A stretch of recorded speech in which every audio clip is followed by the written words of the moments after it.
On an evening in January of last year, Long Island with her second husband, Wilson Foster, a prominent New York attorney. It was the last social function she was ever to attend. The amazing circumstance behind the strange disappearance of Lucinda Foster is the subject of Crusader, starring Brian Keith.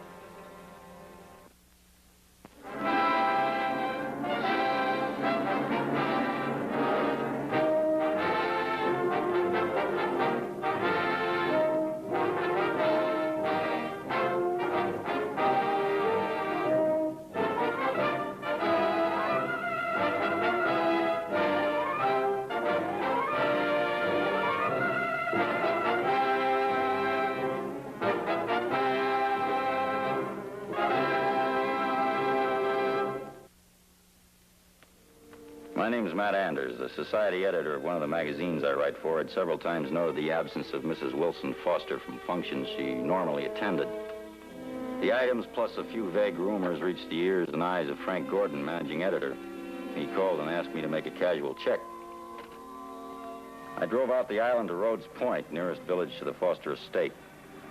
If the local shopkeepers knew anything about their wealthy clients, they kept it to themselves. I thought of checking with the police, but if Gordon wanted that, he would have phoned them instead of me. The Foster residence was too exclusive for an address. I got directions from the post office and drove to the estate area. It was one of those walled-in places with a locked gate and no trespassing signs. I tried the phone at the gatehouse and got no response. I left my car at the road and climbed the wall.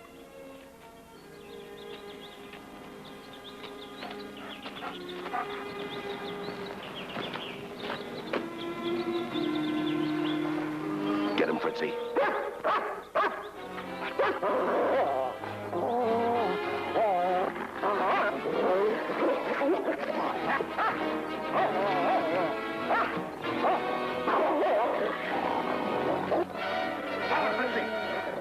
Cliff!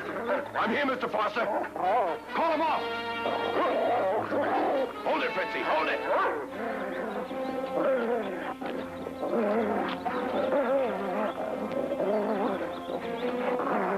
Stay, Fritzy, stay.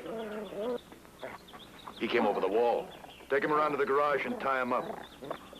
Don't you think you ought to find out who this guy is? I know you, don't I? Well, you've seen me. Where? Nuremberg. I was covering the Nazi trials. You were a prosecuting attorney on the staff of the Advocate General. All right, Cliff. Well, you better come in and tidy up a bit. Yeah, thanks.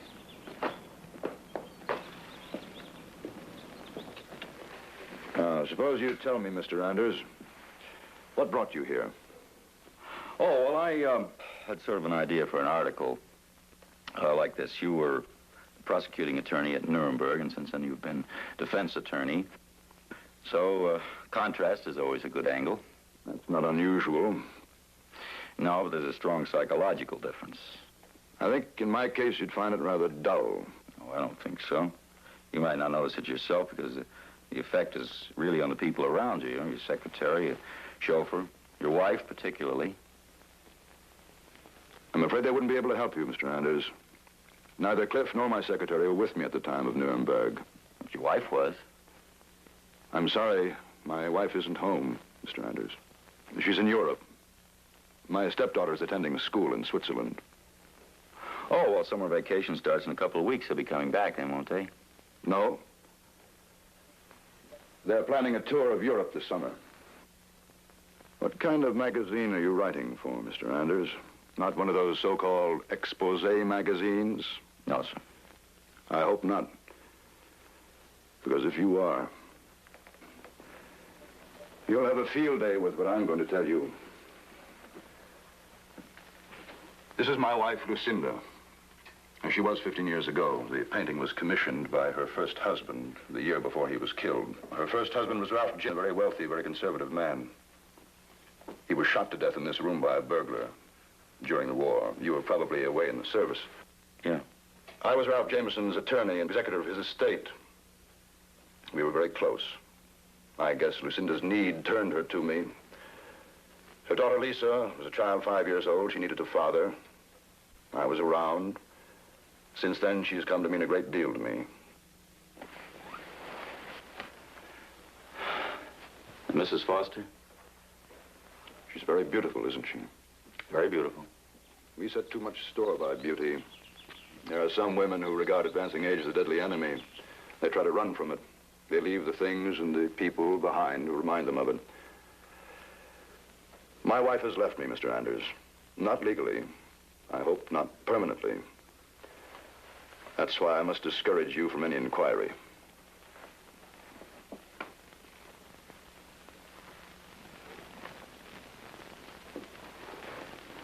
There's just one flaw in your theory about your wife, Mr. Foster. Oh? What's that?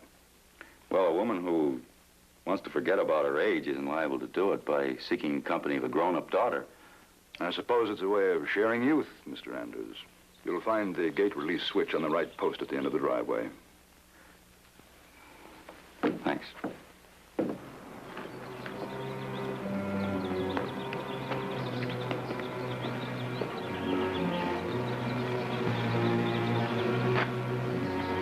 Did you steer him off? I don't know. I'm not sure. I borrowed a file on the Foster family from a friend in the newspaper morgue. There hadn't been a single item on Mrs. Foster for almost 6 months. The daughter, Lisa, was attending a school in Bern, Switzerland. It was a travel bureau that catered to celebrities. They checked airline and ship passenger lists for 6 months back. There was no record of Mrs. Foster booking passage on any luxury carrier to Europe. Then I ran across something in the file. It featured a photograph of the Foster chauffeur, Cliff Harger, with Wilson Foster.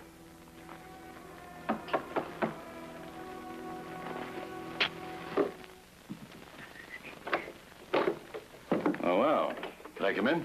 Sure. You alone? Oh, I keep a Great Dane in the closet. What do you want? Mr. Foster sent me. He's 1 in a million. He told me to give you this. What for? It's what he figured you might have lost by not writing the story. $1,000. Well, thanks. I can use it. Good. Because if I'm wrong, I'm going to have myself a big phone bill here.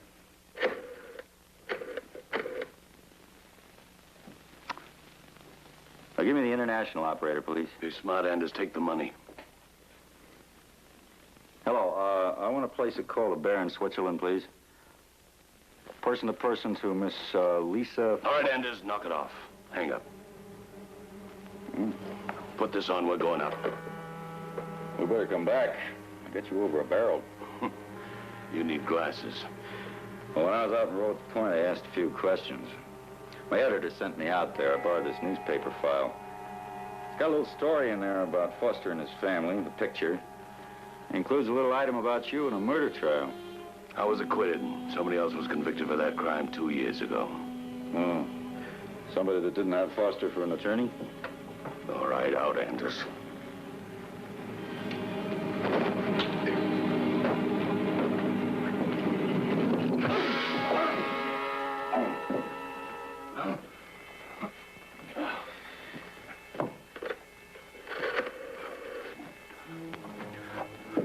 Give me Rhodes Point, Long Island, please.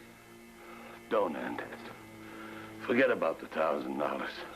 Mr. Foster will give you 10 if you'll cancel that call. Yeah, I'm holding on, operator.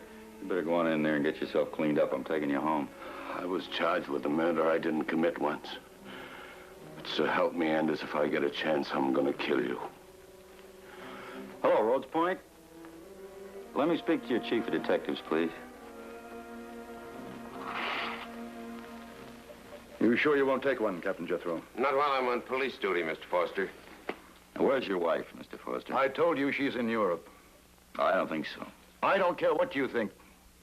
You trespassed on this property today, and tonight you bring the police here with some ridiculous story about my wife disappearing. Well, if it's so ridiculous, why did you have your chauffeur throw a gun on me when I was trying to phone your daughter in Switzerland, huh? She isn't in Switzerland. She's on her way to London with her mother. This cablegram arrived an hour ago asking me to join them there. Now, please go ahead and read that. And will you please get out of my house? This morning, he told me his wife had left him. I told him that to get rid of him. I told him that because my wife is sick and tired of being bothered by every writer who comes around with some scatterbrained idea he's hoping to sell. Well, suppose I turn this separation story of yours over to some columnist. How would you like that, huh? I'll deny it. Like you're going to deny that you gave Harger $1,000 to buy me off? What's your game, Mr. Anders? What are you up to? Some kind of blackmail? Look, I took that away from Harger when he came to my apartment. Is this yours? It most certainly is. Well, how come he had it then? Ask him. He climbed the wall. He was in this house today. You want to make a charge against him, Mr. Foster? What do you mean, does he want to make a charge? Maybe you'd like to make one. You look very amusing telling the jury that I sent a man to you with $1,000 and he had to use a gun to make you take it. Of course not. I don't want to bring any charges. I just want him out of here. Take him back to the city. Well, I'll drive him to the village, and he can take a bus. And don't show your face in Rhodes Point again. That mouth of yours will get you in trouble. Captain Jethro didn't take me to the bus depot. He drove straight to the Rhodes Point police station. Well, I get to call a lawyer, or you got your own constitution here in Rhodes Point? I'll pass that. Once. Next time you and me go out in the alley. Look, a woman's missing for 6 months. You let him brush it off with a cablegram. I'm glad you're convinced. I hope Foster feels the same way.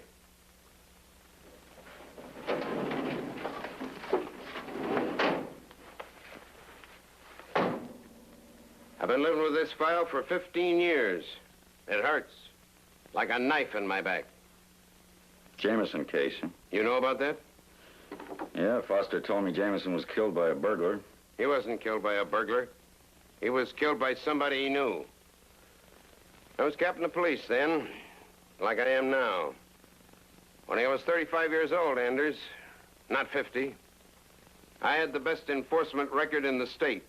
The Attorney General was looking for a new chief investigator. My name was at the top of the list. But I had to solve the murder of a very prominent man, and I failed.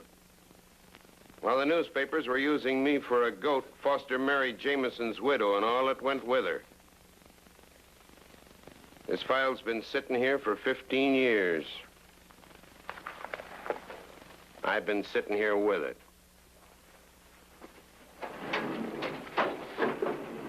Well, I didn't know. No man ever knows what the other guy has to live with. One way or another, I'm going to wrap this case up. The day I walk out of here, that cabinet's going to be empty. Until then, I want Foster to feel safe. Bus depot's around the corner. What's that supposed to mean? Stay out of Rhodes Point. You carried a gun tonight without a permit. You come back here, I'll put you on ice. We'll see.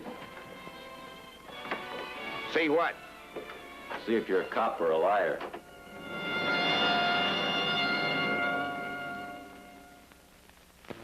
I caught a bus back to the city and started to do some checking. The cable office had no record of a message to Wilson Foster. It was 2 a.m. New York time, almost noon in Bern, Switzerland. I put through a call to Lisa Foster.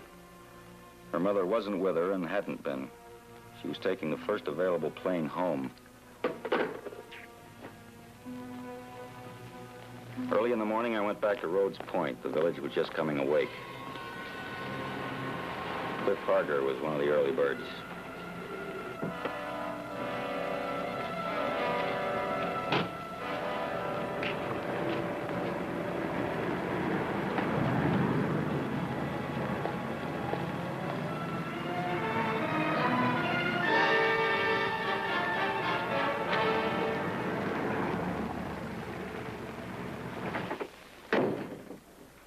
You don't like advice, do you? I don't care much for threats either. You know that cable Foster showed us was a phony? I checked that last night. Well, what do you say, Jethro? Am I going to work with you or alone? I had Foster's bank records subpoenaed. Expenditure. It's just $1,300 every month. That's the salary Foster started paying Harger as of 6 months ago. Before that, it was only $300 a month. Harger was just in the post office. He's got the combination of 2 postal boxes. One of them must be pretty private, huh? It's federal government. We can't touch it. How about Mrs. Foster's charge accounts? You get a list of the things that she bought before her disappearance. Why?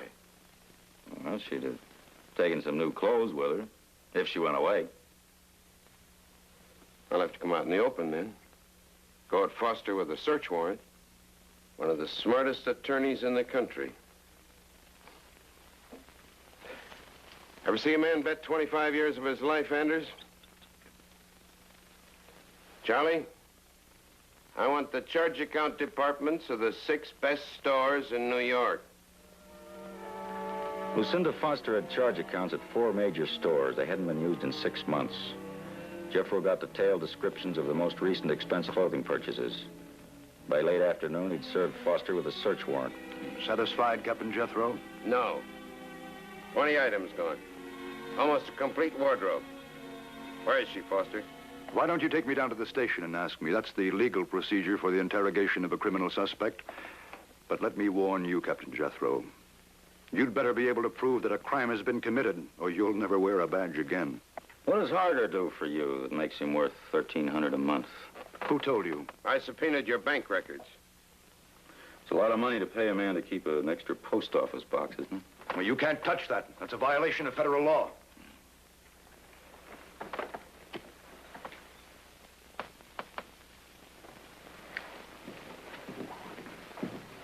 I think I hate you more than I've hated anybody in my life. More than Ralph Jameson? I didn't kill him. You know, I remember in Nuremberg, your summation convicted Schleicher of war crimes against innocent people.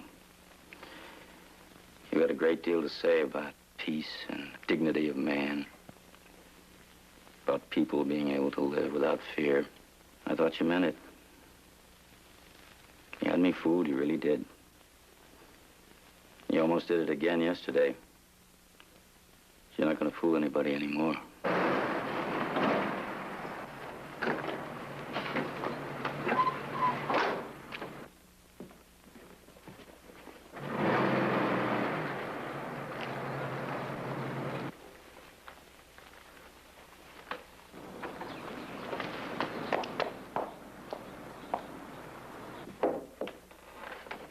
Lisa!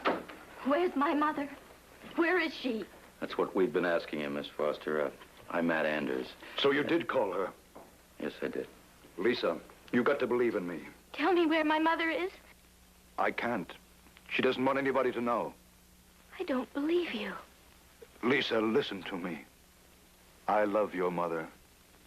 I've loved you since you were a child. Now, would I hurt either one of you? Yes. Ever since I can remember, you stood between us. When my father died, and I needed her, you took her away from me. You kept her away from everybody. And that's why you sent me away to schools as far away as you could find. All right, bring it in. All right, put it down. You can go. This is the missing clothing. We found it hidden behind a tool chest in the garage. Sorry, Miss Foster. We found this too, Foster. Dragging the pond. Looks like it's been in the water a long time. I'd say about 15 years. It's the same caliber that killed Ralph Jameson. You want to tell us where to look next, Foster? In Long Island Sound, weighted down with an anchor from my launch. I can't tell you exactly where. Did you kill Jameson, too? Yes. Take this out to Crippen and tell him to send Cliff Harger in here. Harger had nothing to do with this. Is that why you raised his pay $1,000 a month? That's blackmail money. Makes him an accessory after the fact. Your boss just confessed to murdering his wife and Ralph Jameson. He's lying. Cliff, you stay out of No, this. I'm sorry, Mr. Foster. He's doing this to save her.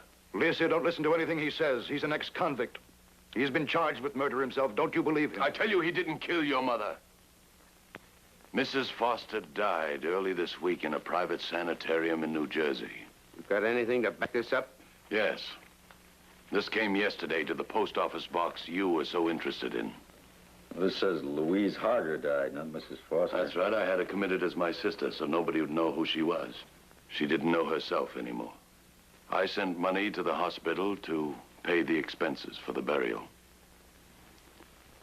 And the $1,000 a month Mr. Foster paid me was the cost of caring for her in that hospital.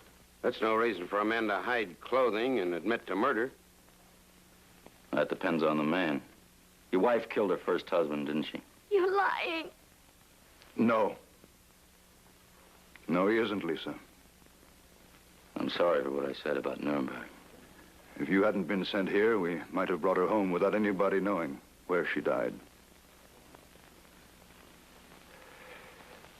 I had dinner with Lucinda and Ralph. It was the night Ralph was killed. Lucinda had a headache, a very severe one, so I left early. And the next day, Ralph was dead.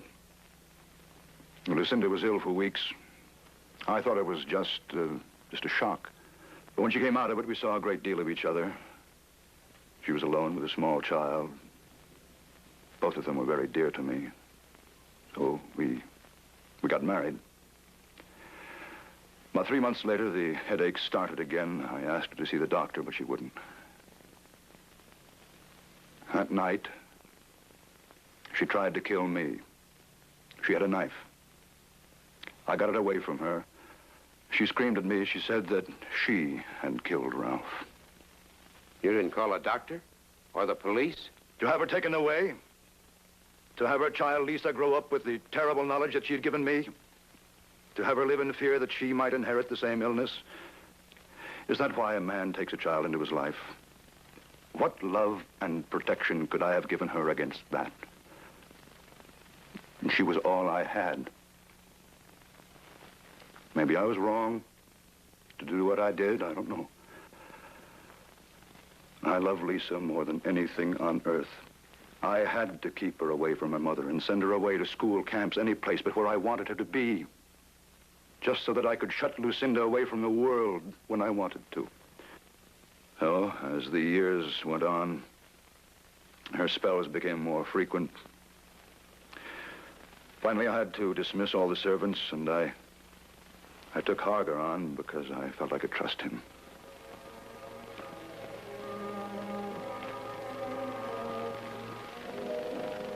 I needed somebody to help me.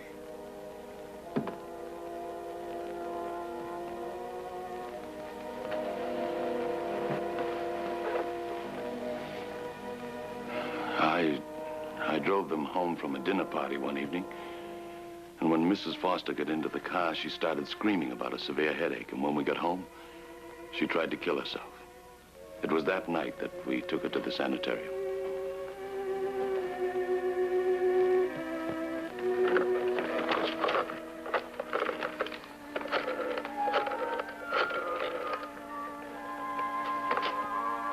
Long distance?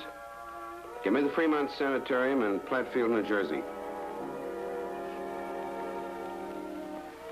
It didn't take very long. The description the hospital gave to Jethro fit Mrs. Foster perfectly. Thank you.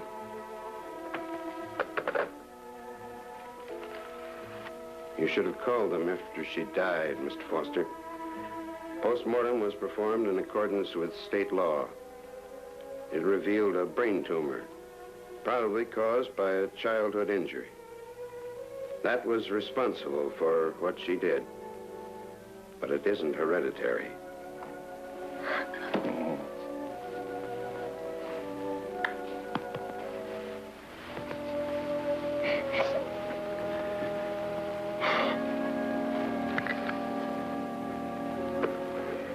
Well, I guess every cop has at least one case that he never solved. Oh, he can go now. Thanks.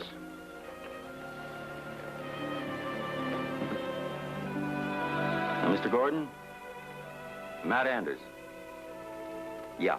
On that Lucinda Foster assignment, there was no disappearance. No. Well, she was in a hospital in Jersey. Oh, serious illness. She died yesterday morning. Yeah, it is. Too bad. Yeah, she was. Very lovely.